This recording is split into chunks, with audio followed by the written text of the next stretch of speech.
l'histoire bien remplie de Françoise Hardy est marquée par de nombreuses maisons. La chanteuse a multiplié les déménagements de demeure en demeure, de Paris à la Corse. Si Thomas Dutronc dévoilait récemment la maison familiale, située sur les hauteurs de Monticello, au nord de la Corse, où il retrouve son père, Jacques Dutronc, si à sa mère Françoise Hardy à qui il la doit. La célèbre chanteuse a fait construire cette demeure en 1966, dont l'intérieur est somptueux.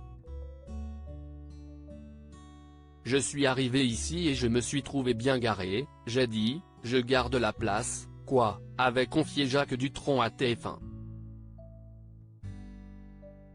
Comme on dit, j'aime bien être seul avec un S.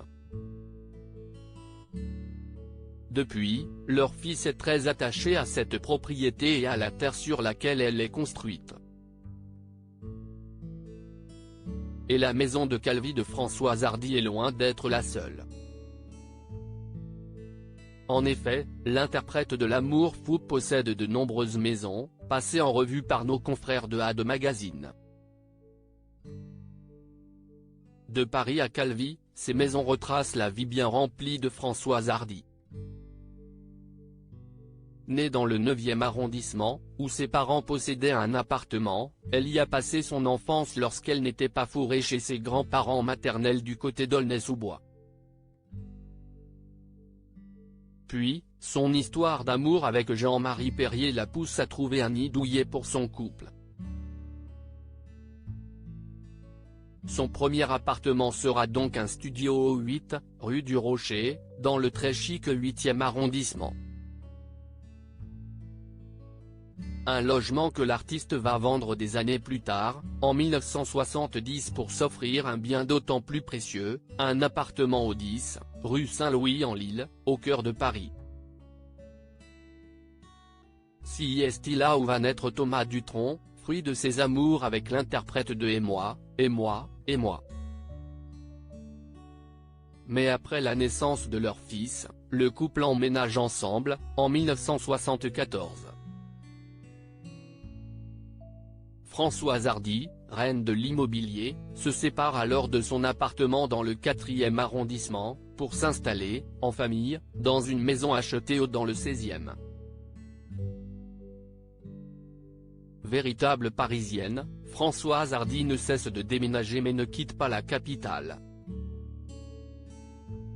Dans le quartier du Petit Montrouge, au sud de Paris, un coin encore populaire à cette époque, elle s'épanouit et découvre les joies de la maternité dans cet appartement simple dont les murs et plafonds sont peints en noir et chaque étage est occupé par l'un des membres de la famille.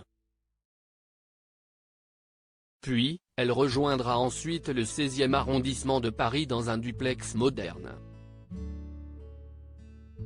Là encore, le couple a des habitudes bien à lui puisque Françoise Hardy vit à l'étage quand son compagnon vit au rez-de-chaussée.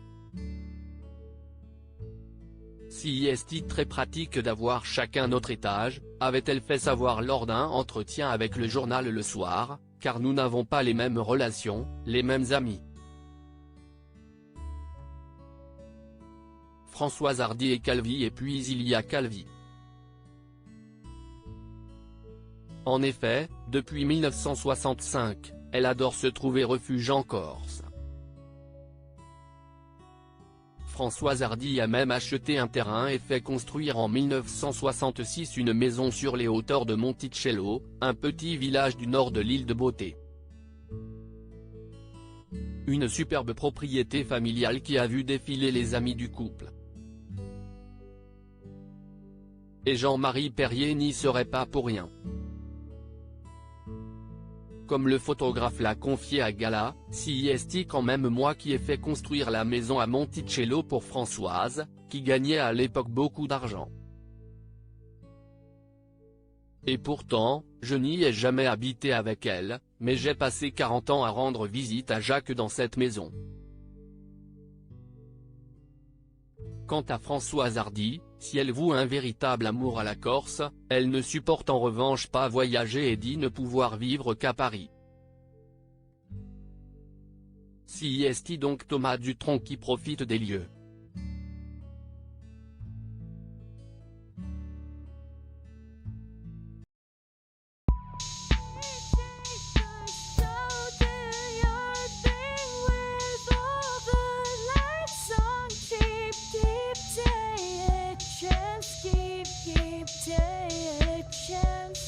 you.